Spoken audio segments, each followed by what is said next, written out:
7 de la mañana con 33 minutos. Vamos a nuestra sección Tu Bolsillo porque el gobierno pretende terminar con el retiro programado y tan solo dejar las rentas vitalicias. Eso es parte de lo que propone la reforma de pensiones. Vamos con los detalles con Dani Linares. Dani, ¿cómo estás? Muy buenos días. ¿Qué tal? ¿Cómo están? Buenos días. Y una presentación de una reforma previsional que ya se ha comprometido el Ejecutivo a presentarla a finales del mes de octubre. El plazo anterior era el mes de agosto. Sin embargo, se prefirió desacoplar este debate del clima electoral de cara al plebiscito en ese entonces del 4 de septiembre. Por eso se ha aplazado esta reforma, pero ya al menos hay directrices presentadas por la propia ministra del Trabajo y Previsión Social. Vamos a conversar de aquellas directrices junto a José Luis Ruiz, académico de la Facultad de Economía y Negocios de la Universidad de Chile. Con esta presentación que ha hecho la ministra, donde habla, por cierto, de las opciones. La primera quizás es la más transformadora del sistema, es el fin del retiro programado. ¿Cómo analiza esa opción? Hola, buenos días.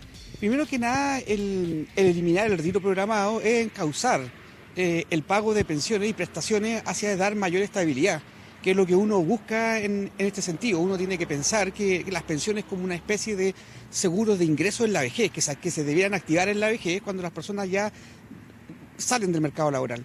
Entonces, en este sentido, el retiro programado lo que hacía era generar pago en función del saldo que mantenían las personas en la AFP, y eso no daba estabilidad, porque si la persona tenía una sobrevida mayor a su expectativa de vida al momento del retiro, esto provocaba una disminución importante en el pago de las pensiones. Nos vamos a quedar con la opción de renta vitalicia, o bien puede tener otro nombre. Lo cierto es que al menos ese monto se busca poder modificar la opción de la heredabilidad de ese dinero, porque hoy, en el sistema actual, eso no es heredable. Eso ocurre justamente, o sea, por construcción una renta vitalicia, las personas le entregan el dinero a una compañía, la cual se encarga de pagar una pensión por el resto de la vida, eliminando dos riesgos importantes en las personas. Uno, el riesgo de inversión, que podemos verlo hoy en día, que los mercados son muy volátiles y por lo tanto la compañía es la que asume ese riesgo, y el riesgo de sobrevida de las personas. Entonces, el renunciar a esos dos riesgos hace que una compañía de seguros se haga responsable, pero recibiendo estos dineros. Se vio que las personas valoran mucho la liquidez de los recursos, y en ese sentido el gobierno está buscando un diseño que permita generar herencia. En este sentido importa mucho ver los detalles, porque actualmente el modelo no funciona de esa manera. Vamos a ver si eso quita competencia, si es poco transparente. Lo analizamos a la vuelta. Vamos a revisar ahí unas gráficas con datos, ¿no, Carla?, respecto a esta modificación que se le va a hacer al sistema de pensiones ya presentada por la ministra Jara. Sí, al menos lo que está proponiendo el gobierno. Vamos a ver cómo sale del Parlamento, pero lo que está hoy día sobre la mesa y la propuesta es esta, ¿no? Que este 10,5% de la cotización actual de AFP pueda ser administrado tanto por un organismo público como por también las AFP, que van a seguir siendo parte del sistema. Aquí no se acaban las AFP y por lo tanto van a existir estas dos alternativas para los nuevos cotizantes. ¿Y qué va a pasar con el 6% adicional, que es lo que se está proponiendo? Esto sí que va a ser administrado por un ente público solidario. Aquí se incorpora esta característica de la solidaridad y no será heredable, que es parte también de la discusión que se ha instalado y de lo que ustedes estaban conversando. Quiero preguntarle sí a José Luis, ¿cómo se va a hacer para rentabilizar este 6%? Porque hoy día lo que está sobre la mesa, José Luis, es que las pensiones no alcanzan. Las AFP sí logran rentabilizar la plata. La pregunta es cómo este administrador público podría ser más rentable para que tengamos mejores pensiones, que es el objetivo final. La pregunta es muy buena, Carla. O sea, la verdad es que no se ve que la gestión pública vaya a desarrollar algo que sea más rentable, porque en definitiva ese 6% se va a utilizar para mejorar las pensiones de los actuales pensionados y de los próximos a pensionarse. Además que hay que considerar factores demográficos también, o sea, de aquí a un horizonte largo de tiempo vamos a tener 2 personas activas por un pasivo, por lo tanto esto significa que menos personas van a ir contribuyendo por cada pensionado. Por lo tanto, o vamos a tener un sistema donde los beneficios van a tener que ser decrecientes si se quiere tener un sistema sostenible, o el Estado va a tener que colocar recursos. Entonces, de cualquier manera, ese 6% no va a tener la misma lógica de cuenta de capitalización, donde uno multiplica en el tiempo los recursos que tiene. Con una rentabilidad, por ejemplo, de un 7%, que en periodos normales debieran tener los fondos más riesgosos, uno duplica en un periodo de 10 años lo que lleva aportado. Entonces, en ese sentido, es un desafío importante este nuevo diseño. Va a haber que verlo en detalle porque todavía no se conocen esos detalles, pero este 6%, como tú bien dices, va a ir a un fondo con características solidarias. Hay que ver cómo le van a hacer pago a todas las personas, porque esto significa que uno lo que espera es poder pagar mejores pensiones a aquellos que tienen menos, y por lo tanto aquellos que tienen un buen historial de contribuciones no debieran verse tan beneficiados, aunque algo debieran recibir de este fondo solidario. En ese sentido, este fondo es parte de la base que no es heredable, es un fondo que es solidario y por ende ese dinero no va a retornar a las familias en el caso del fallecimiento del cotizante.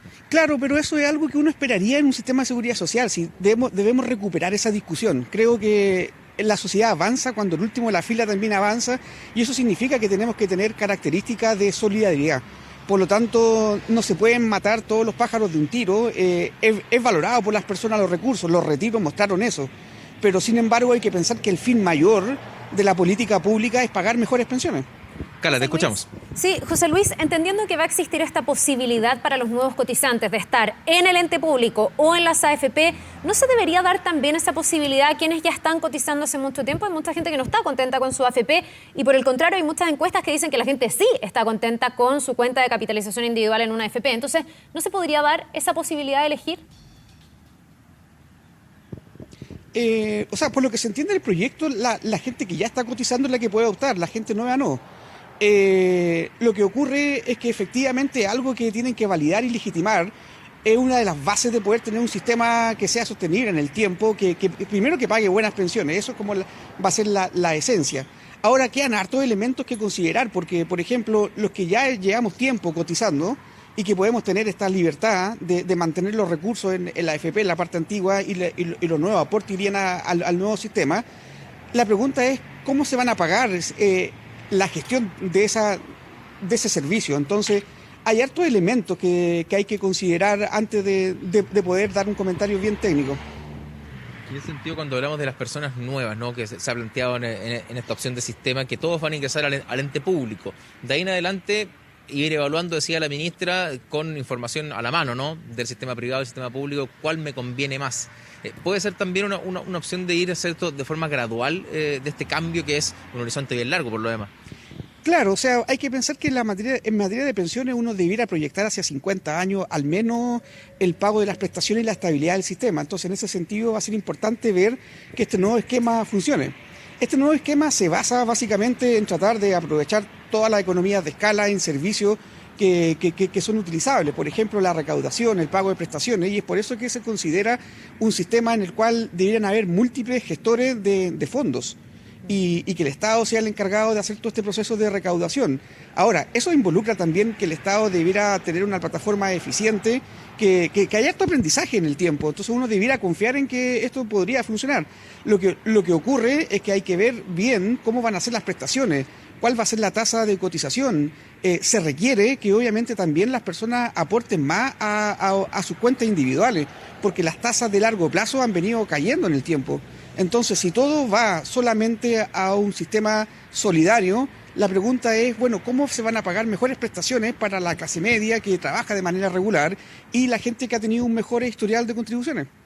Sí, José Luis, te quería preguntar por la promesa de este nuevo sistema. Uno de los grandes problemas del sistema de las AFP es que prometió algo que ha sido incapaz de cumplir, que era una tasa de reemplazo muy superior a la que hay hoy día, pensiones mucho mejores. Alguien habló alguna vez de ese Mercedes-Benz, que finalmente no llegó.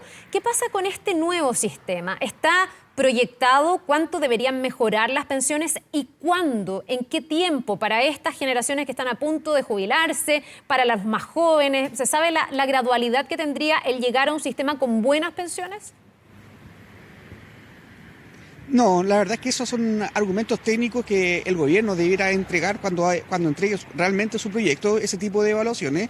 Uno espera que vaya a mejorar para aquellos que poseen menos, pero la pregunta es qué es lo que pasa para toda la población. Debiera ocurrir una mejora, hay una mayor tasa de contribución, pero hay que tener ciertos cuidados porque hay peligro de aumento en la informalidad, por ejemplo. Se va a encarecer el sistema y como las personas no perciben directamente este ahorro como recurso propio, parte la internalizan como impuesto, justamente van a haber mayor incentivo hacia la informalidad, lo cual sería muy dañino en el largo plazo para ellos mismos. Entonces hay que ver bien cómo va a funcionar en concreto este sistema. En esta repartición, ¿no?, de este 16% de cotización, en el lado de la capitalización individual, en el 10%, queda un poco corto de entendiendo que ya el debate se ha hablado, ¿no?, de aumentar esta cotización y este 6% ir completo en este caso al Fondo Solidario no favorece, ¿no?, a quienes hoy día están cotizando regularmente. Claro, o sea, justamente ese como parte de la discusión es importante tener elementos de mayor solidaridad, pero también hay que llegar más recursos hacia las cuentas individuales, que son las que se capitalizan en el tiempo para mejorar las pensiones. Entonces, en ese balance es lo que uno esperaría la discusión.